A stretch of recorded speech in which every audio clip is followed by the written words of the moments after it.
Why wait to see if you'll get something you like this Valentine's Day when you can go to BlueNile.com and find something you'll love? Whether you're looking to treat yourself to a little winter sparkle or show a galentine how much you appreciate them, Blue Nile offers a wide selection of high-quality designs, expert guidance, and free 30-day returns for the ultimate peace of mind. You can even design your own jewelry. Right now, save up to 50% at BlueNile.com. That's BlueNile.com.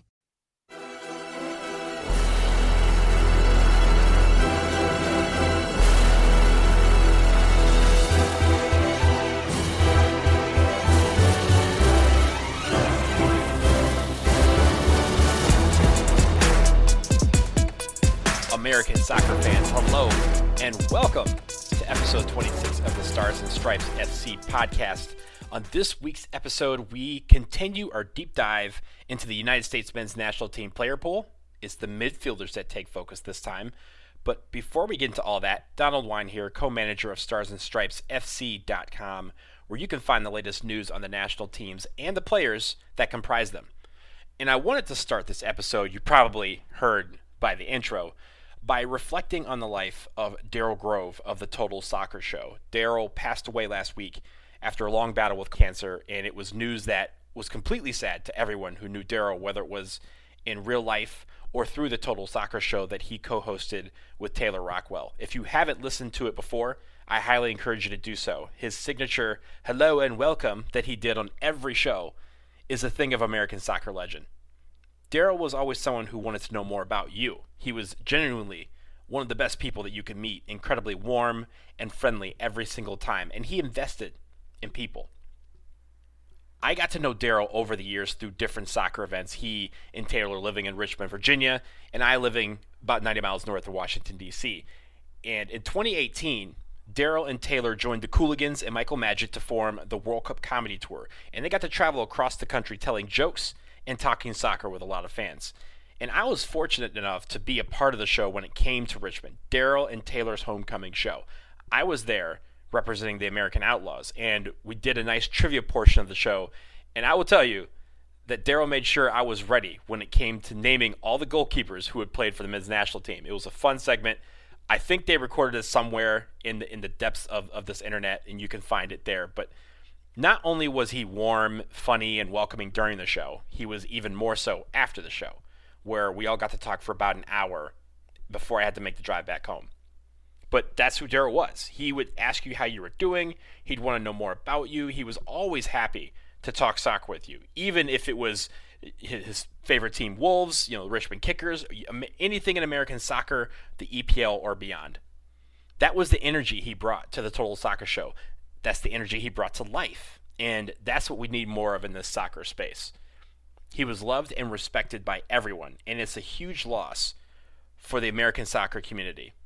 As Jason Davis of SiriusXM put it perfectly, Daryl Grove was the best of us. Rest well, Daryl. Thank you for everything you did for each of us to know the game, to better understand it, and to love it as much as we could. And my heart goes out to his wife Shannon, his family, Taylor Rockwell, and the whole Total Soccer Show family, and everyone who considered him a friend or a loved one. Rest in peace, Daryl.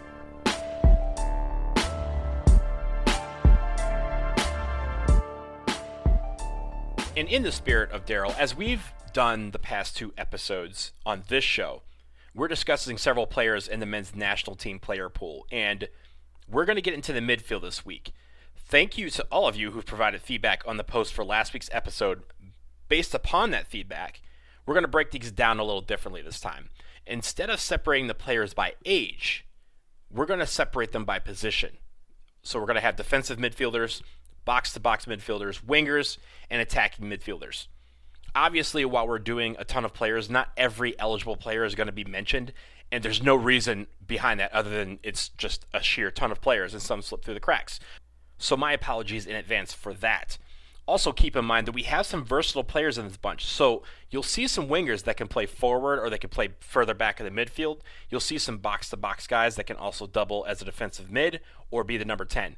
And we're going to put them in a box solely for the purposes of organizing this show somewhat. But later on, we can debate if a player is best at one position over another. So if you don't hear a winger this week, we are also covering wingers on the next show when we deal with the forwards. So don't be alarmed if your favorite player is not on this list this week. They could be on the list next week. But I want to begin with the defensive midfielders, and I start with Tyler Adams. Now, Tyler Adams is, arguably the most important player we have in our player pool. There's no doubt that if he's healthy, he is starting at that position, and hopefully he will be the man for us next summer. So I don't want to spend too much time on Tyler Adams. I know it. You guys know it. Tyler Adams is the man. Let's hope that he is healthy enough to compete, because we're going to need him a lot next year. There's a new kid on the block that could possibly be making a switch to the United States men's national team, and that's Jens Kajuste. I don't know if I got his name right. Apologies in advance, again, if I did that. But he's a 21-year-old Swedish-American who plays for FC Midtjylland in Denmark. And just recently, Greg Berhalter, the head coach of the men's national team, approached him about filing a one-time switch to join our team. Will he do it? It's interesting, and I'm not sure if he's going to, but we'll wait and see what he decides. But if he is able to come into this fold, there's a lot of competition after Tyler Adams at the defensive midfield spot, and he can be one of those guys. He's playing for a team that is always either winning the Danish Superliga or right there, and they're always in Champions League, or at least competing to get into that group stage. This year, Kajuste and the rest of FC Midtjylland are in the group stage of the Champions League, so you can watch him every week for the next few weeks on CBS All Access or 2DNA, whichever one you prefer. But if he joins this roster and joins this player pool, he is going to be right in the mix to be on that field in the starting lineup, depending on what kind of formation that we have. But he's definitely going to be useful if he makes that switch. Alfredo Morales is a guy that has seen some spot duty over the last few years. He plays for Fortuna Dusseldorf. He's a defensive midfielder. One of those guys that probably is going to factor in, but may in the end not make it. And that's only simply because there's younger guys who are probably ready to take that torch and roll with it. Morales is a little bit older, closer to 30. And I think when it comes to him, he's kind of been that guy that we should have brought in quite a bit over the years, but failed to do so. And now that he is a guy that we can consider as an option, there may be guys ahead of him that are better. So we'll see what happens with Alfredo Morales, but it looks like that he will factor into maybe one of these teams next summer. But he's definitely useful for depth.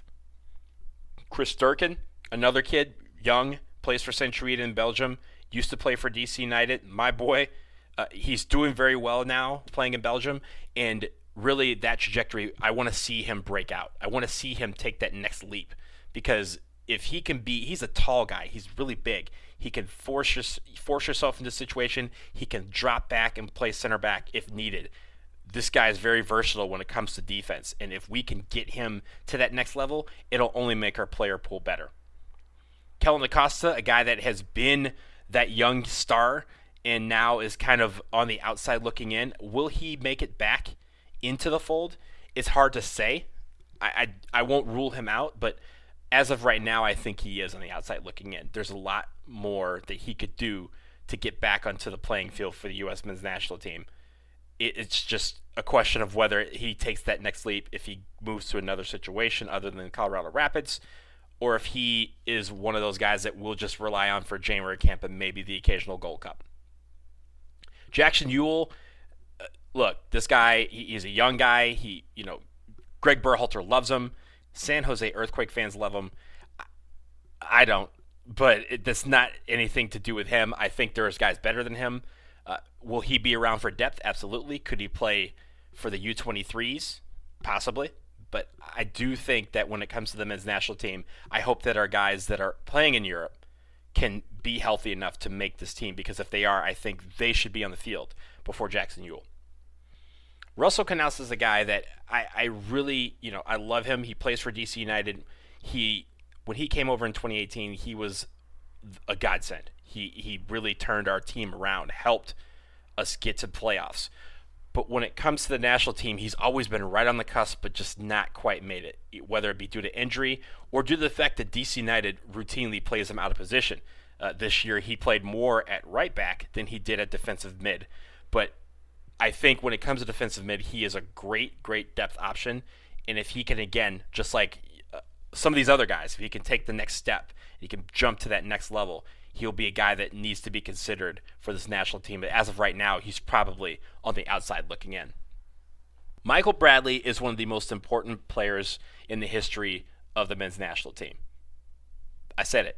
And if you don't agree with me, then I don't know what to tell you, because it's true. He's one of the most important and most influential players that we've ever had. And I think his time needs to be passed.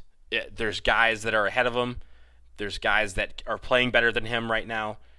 And there's guys that we need to give the torch to and have him rely on. But at the same time, Michael Bradley can be there in a veteran's role if necessary. I don't think if he's on a roster, he's taking a spot away from somebody else. But I do think that we need to start training our young guys to not just take the torch from him, but to take his spot. Because every time he steps onto a field for the men's national team, he gives it his all, and he definitely earns his spot on the field. He's probably one of the most polarizing guys of the last 3 years. I know this, and people can debate him to the end of time. But MB90, if he plays like MB90, we don't have another guy in our player pool that can match that. And so now what we need our young guys to do is to match that, to exceed that, to be better than that. Because at this point, we need to take the torch from Michael Bradley and have it carry on beyond 2022. Is he going to be around in 2021? Absolutely. You can like it or not, but Michael Bradley's going to be there. And I think he can be useful. But I do think he needs to be able to start passing the leadership and passing the tools that he's learned from this national team down to these young guys who we think are ready to take the torch, like Tyler Adams. So that when they are ready and when they take that torch is an absolute bonfire and everyone is on board. Michael Bradley has that opportunity to do that this year. One guy who might also be on this team that is also up for debate, Will Trapp. I don't think he should be on this national team, but I do think that he's going to be. You have to, when he plays in the system that Greg Berhalter likes, and he thrives in it. Now, there are other guys who are better than him, but do you take the guy that you know is better, or do you take the guy that you know works best in your system? That is what Greg Berhalter has to decide. And I do think we will see Will Trapp at several points next year. So, again, these younger guys who might be better than him but don't quite fit the Berhalter system need to figure out a way to make that system work for them so they can utilize their talents and we can field our best 11. The defensive midfield is going to be the most important piece of our national team puzzle next year. And if we can get our guys healthy, I think there's going to be a lot of competition. Let's see who goes to the fold. Will Trapp is going to be there, again, whether we like him or not. Moses Nyman, a young guy, just came on for DC United. He is going to be spectacular. He's just not there yet. He's, again, still young. He just turned 16 years old. But this kid is going to be something special. Look out for him. He may factor into the Olympics. He may factor into the U20 World Cup. But he is a guy that you need to remember his name, because over the next couple of years, if DC United does right by him, he's going to see the field more and more next year, and because of that, DC United is going to prosper. Keaton Parks is the guy who went abroad to Portugal and then ended up coming back to the United States in search of playing time. Because of that, I'm not quite certain what to make of his national team prospects. Is he someone that I think will make the national team? Probably not. Is he someone that can make one of these youth teams? Probably. He's in that discussion. But I do think that he needs to find that level that took him to Portugal so that he can really excel at his position, because the logjam is thick. The competition is fierce. And Keaton Parks, the way he's playing right now, is kind of in the middle. And if you're in the middle, that means you're on the outside looking in when it comes to the national team. Alejandro Bedoya, a guy, again, who has brought great leadership to this team. I think he's on the outside looking in. I think his time has passed. I think he might tell you that. But really, when he goes, he gives it his all, 1,000% when he plays. He may not be the best player on the field, but he's a guy that's going to give you the best effort. And I think if he was on a national team, he would pass that work ethic down to these young guys and make sure they knew that when they came on the national team that the level goes up a notch no matter where they're playing their club ball. And I think he is one of those guys that no matter what, he's answered the bell. He may not have the best game, he may not be the best player, but he gives one of the best efforts on the field every single night, and that you cannot take away from him. Brian Kao is another young guy who started DC United's academy, then moved into the USL, and now plays for Wolfsburg. A really, really rising young star, can do it all, and can be a guy that you rely on in that next group. He's been called into some national teams, he's into some camps, but I do think right now he's probably best suited for the youth teams, maybe the Olympics. But at this point, if he can get on at Wolfsburg and really thrive, oh my God, this guy is going to go places that we've never seen, and he's going to be one of those next guys that we have to talk about as one of the main core pieces of this national team. So look out for him. He's, again, a young kid, and he can do a lot of great things. He has time to develop, and he's at what I think is a perfect place for him to develop in Wolfsburg. So we'll see what happens with him. And finally, James Sands, a guy that I've seen play a little bit on the national team. I've seen him play a little bit for his club, but is not a guy that's really impressed me, per se. That doesn't necessarily mean he hasn't impressed the coaching staff, because he clearly has. So he's going to be a name that you're going to have to probably see on that provisional roster. But again, he has to take that next step. He has to figure out what it is that he can do to separate himself from this big pack of defensive midfielders. And if he can do that, he'll find the field. But as of right now, I think he, like many of the others, are on the outside looking in. Now that we're done with the defensive midfielders, and again, there's probably more out there, we're going to move on to the box-to-box midfielders. And these guys, there's some that fit into this mold, and there's some that don't. And I think this is the piece where there's one clear guy, and that guy is Weston McKennie. I'm not going to say anything about him except this. I think he is the most important player in this pool. I know a lot of you think it's Tyler Adams. I know a lot of you think it's Christian Pulisic.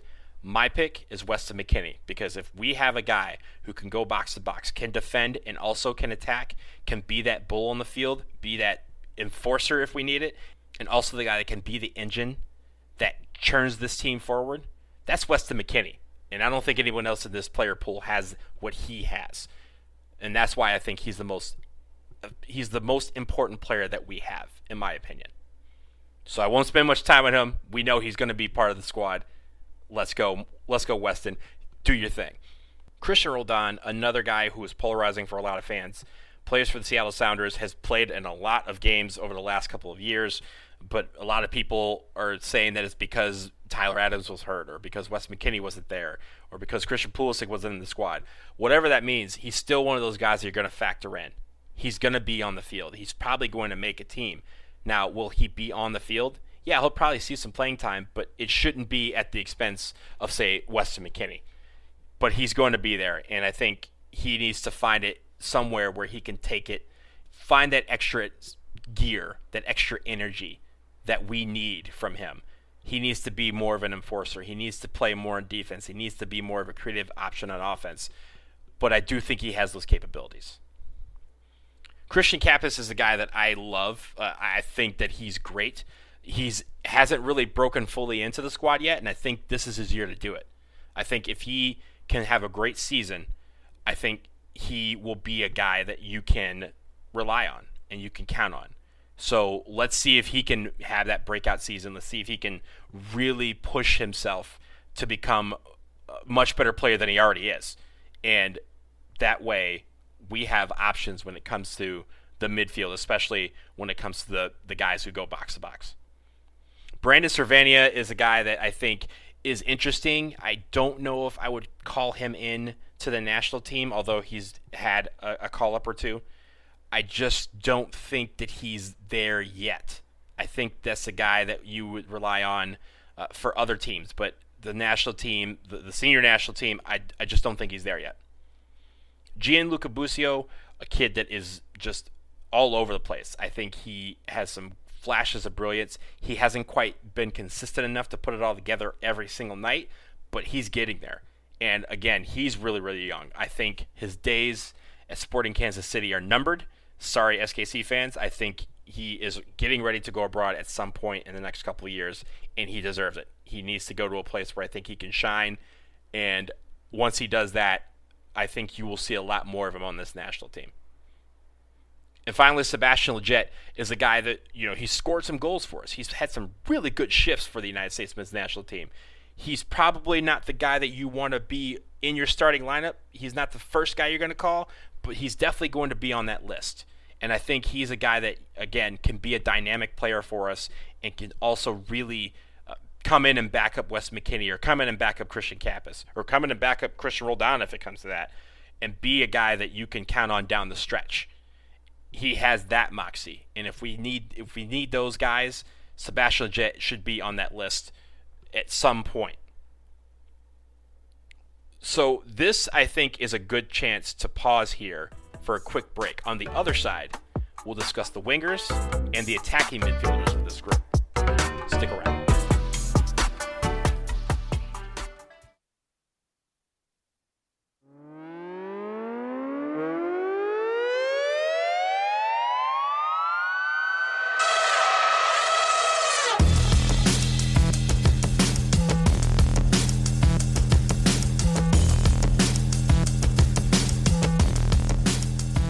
Okay, guys, we are back. We're talking midfielders in the men's national team player pool. We've covered the defensive midfielders and the box-to-box guys, and now we move on by going out to the wingers. And I'm going to start with the best player in the United States men's national team player pool. That's Christian Pulisic. That's all I need to say about him. It's Christian Pulisic. Why would I debate him? He's on the team. He's starting. He's our man. Number one. Let's go. Next, Kenny Saif. A guy that tried to force himself onto the field. He made the Gold Cup team back in 2017, then got injured, pulled out, and now he's kind of had a downward spiral. He was at Anderlecht, then he flamed out at FC Cincinnati, and then all of a sudden went back to try to go back to Anderlecht, and now he's playing in Poland.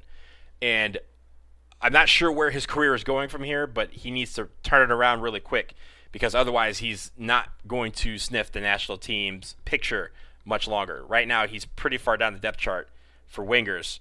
He needs to figure out a way to move himself back up.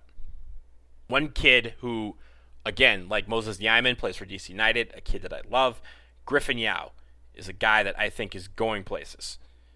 He's just not there yet. He'll be in the U20s probably. He's featured in the U17s before, but this kid is going to be a stud. And he needs some years to kind of grow into his body and kind of grow into his game a little bit. He's a kid that already has impressed me, and he's already impressed the men's national team coaches. So look out for him. He is going to be a kid to watch. Again, I as a DC United fan, let me tell you, I hope we have 4 or 5 years with him, but it may not be that long because the kid is going to be going places very quickly. His teammate, kind of the guy who's been kind of mentoring him, Paul Arriola, he had a torn ACL this year, and like a beast, has fought back from that. He is not playing this season, but he will be ready to go next season for DC United and for the men's national team. He's going to be a guy that I think at the right wing is going to be an option. I think he might be one of the best players that we have in this option, but there's other guys out there that can take his spot, and I want them to do that because Paul Arriola is going to welcome that challenge.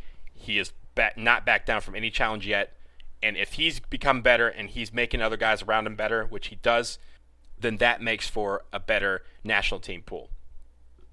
Challenging him at that spot is Tyler Boyd. Tyler Boyd is in a difficult situation right now. He's at Besiktas, but he's not on their registered roster for the season, so he can't play this fall.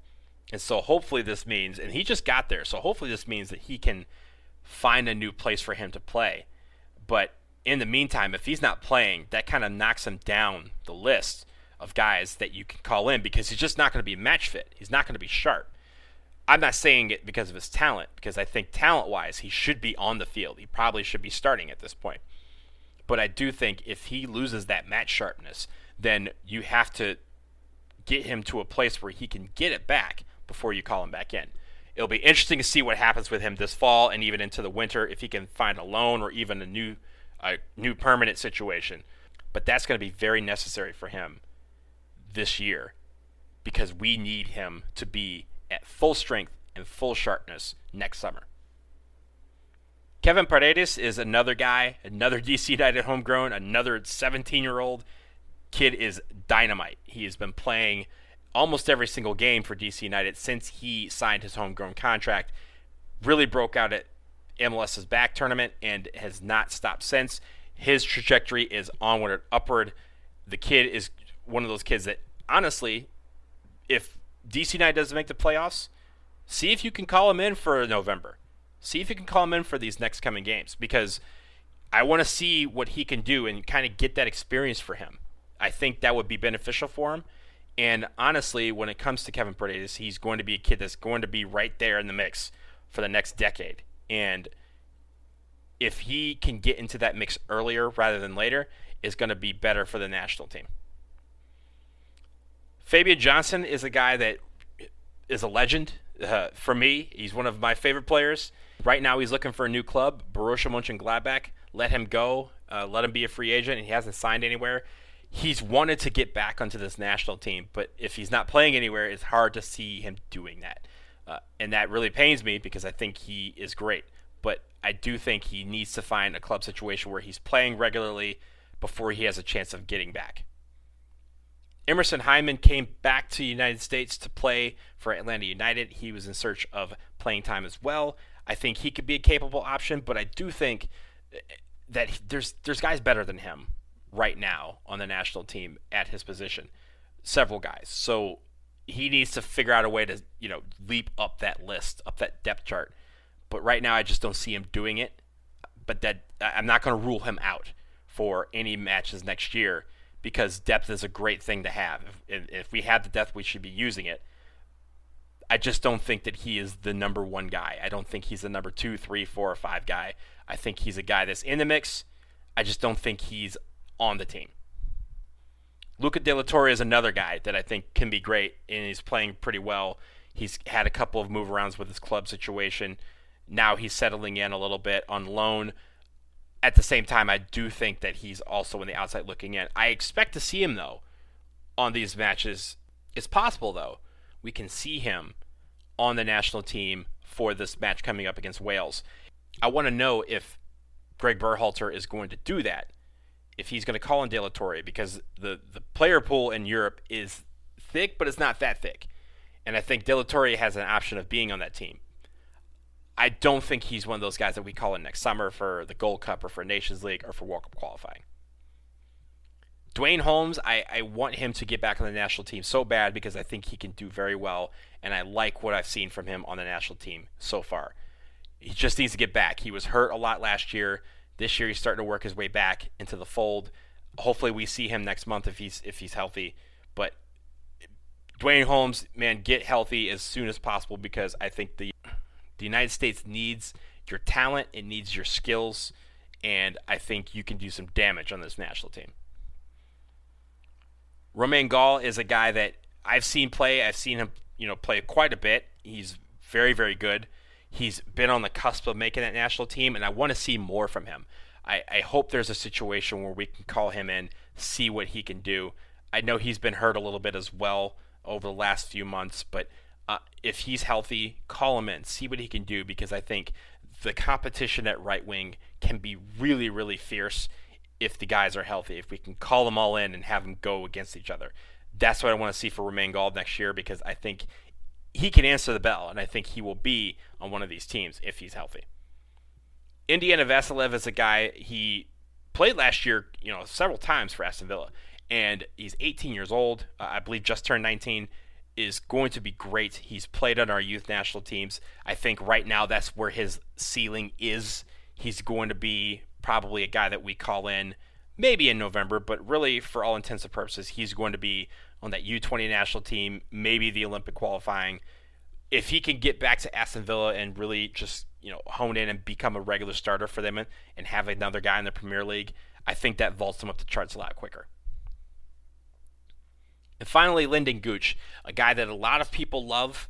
He's played pretty well for Sunderland and has had some great moments for them.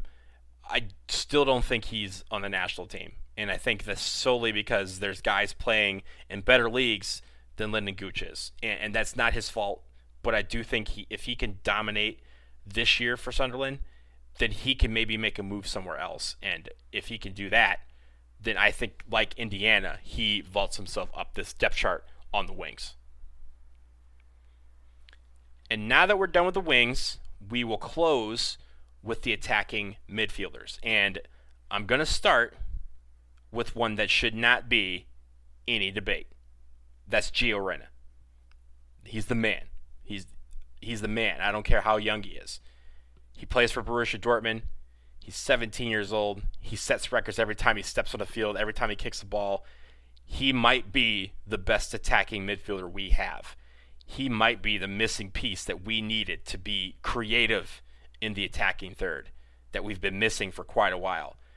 Take the pressure off of Christian Pulisic having to do that and leave it to Gio Reyna to create all these attacks for all these guys. I cannot wait to see him on the national team. I'll just say that. Cannot wait. I hope it's in 2 weeks. But if it's not 2 weeks, next year, the kid hopefully will be well rested because we are going to be relying on him a lot going forward. Brendan Aronson, a guy that has been utterly impressive for the Philadelphia Union this year. He is now going to Red Bull Salzburg at the end of the season. Before then, he's going to try and help the Philadelphia Union win MLS Cup, win a supporter shield, and all that. And he has been one of the best players in the league so far this year. I think he is going to be a guy that will be a must-call should he go to Salzburg and ball out. Right now, I think he's not going to get called in November, but next year I want to see him on the national team as soon as possible. Darlington Nagbe is a guy that is incredibly creative. He can score the wow goal, the goal that just leaves you with your jaw hanging all the way down to the floor. And for the last few years, he has not accepted any call-ups. And there's varying reasons and reports on why that has happened. I won't speculate on that. We don't have time for that. But if we can somehow convince him to be on this national team, I know he's getting closer to 30, but I still think he'd be very useful. We need guys who can be creative. We need guys who can create attack and create their own shot. Darlington Nagbe is one of the best in our player pool at doing that. And he can also season the young guys into doing some of the tricks that he can do so that afterwards he can fade off and the young guys can take over. But until then, I want to see Darlington Nagbe back in the national team. But he's got to want it, though. If he doesn't want it, then frankly, he doesn't need to be there. And right now it sounds like he doesn't want to be there. Caden Clark is a new guy for the New York Red Bulls, 17 years old, just came onto the scene maybe a month ago. And he came onto the scene with high beams, a booming stereo system, and made sure the block knew who he was. This kid has been dynamite so far. And I don't know if it's enough to put him on the national team right now, but he's in the mix now. You got to talk about him. You got to talk about the fact that in a couple years, he's already pre-signed, it sounds like, to go to RB Leipzig. The kid is going to be great, and it's good. The kid's just great to watch. If you haven't watched him yet, please do so because he's fun player. And I think in the years to come, he's going to be someone we call upon. I don't know if it's going to be next year, but who knows given the trajectory he's had so far. Mix Diskerud, my man Mix, he's back in Sweden playing. He's doing fairly well. I don't know if it's enough to put him on this national team, but he's a guy that would be considered a veteran at this point. He's been on the national team quite a few times. He fell off the depth chart, if you will, for the last few years, but he's been working to try and get himself back into the mix. That wasn't planned. But at the same time, Mix Diskerud is a guy that, he has some creative flair. He has some ways to attack. And I think right now he may not be the guy that we need to call in, but who knows if he keeps playing the way he is. Jordy Mihalovic is a guy who is a young kid. He plays for the Chicago Fire. We've seen him quite a few times in 2018, 2019 on the national team. Got injured, fell off the depth chart and hasn't really found his way back on there yet. But I do think we'll see him on the youth teams. I do think we'll see him hopefully qualifying for the Olympics. He's a guy that we will hopefully see on the national team down the road. I just don't think it's going to be in 2021. Paxton Pomykal is a guy who, again, a young kid who should be going abroad. If he hadn't gotten hurt, I think he would have been abroad already. But he got hurt, and he needs to nurse that back to health. I think once he gets back, he can be a player that can be a dynamic attacking midfielder, a young guy. Hopefully down the line, we can see him pair with Gio Reyna, and they can both go at defenses, just slice them up. But right now, we want to get him healthy again. And then at that point, maybe in 2021 he factors in. But I want to see what happens to him as he comes back from that injury. Julian Green, a guy who, I don't care what you want to say about him, the kid has been doing really well in the 2 Bundesliga the last few years. He's been a guy that, despite everyone saying, oh man, Julian Green, not that guy, he still dominates. He still plays ball. He still does what's asked of him. He scores goals. He distributes the ball. He creates attack for his team. And honestly, next month I want to see him on the national team. I want to see him back into the camp. I want to see him on the field, and I want to see what he can do. Richie Ledesma, a kid who is trying to fight to get onto that national team. I think he's getting close. I don't know if he's there yet. He's probably going to get called in to the camp next month. But if the game started tomorrow for World Cup qualifying, I don't think he's on the team. And that's not because I don't think he's great. I just don't think that he's there yet. He's on his way, though. Joel Simura is taking the unbeaten path right now. He plays in Argentina. Very few Americans even dare try to go to Argentina to play, but he's one of those guys who's down there. He's been doing fairly well, it seems. I just don't think he's getting the looks from Berhalter and his staff yet. And I think there's more he can do to get on that level and get on that radar, but he needs to get on that radar first. I think if he keeps going, maybe moves to a bigger club in Argentina or even Brazil to Europe, if he could do that, then he'll get on that radar. Once he gets on the radar, then we can see what he can do. But I think right now he is on the outside looking in solely because, quite frankly, the guys don't see him play. And that's not his fault. It's just we need to have guys down there checking him out and seeing what he can do and seeing and having him prove that going to Argentina and playing is a viable path to success for an American player. And finally, Timothy Tillman. He is a German-American. He's deciding whether or not to play for Germany or play for the United States. He's Julian Green's teammate, and I do think that he's on the outside looking in, but he's a guy to watch. I don't know if we'll call him in next month, but I do think that he's on the radar of the coaching staff. He's on the radar of the fans, obviously, and I want to see what he can do over this next year. I don't think he'll factor into the team in 2021, but he could be knocking on the door in 2022. And that does it for the midfielders this week. Remember, you can always keep the conversation going on the post for this episode over at starsandstripessc.com. Any favorites that I didn't mention today, shout them out. If you have some guys you're like, yo, D, your analysis of them was way off, that's fine. Shout it out. But for now, that will conclude episode 26 of the Stars and Stripes FC podcast. Please subscribe, rate, and review the podcast if you like what you're hearing. And if you have topic suggestions, drop me a line at ssfcpodcast@gmail.com. Next week, the forwards take focus and conclude this deep dive into the player pool. But until then, take care.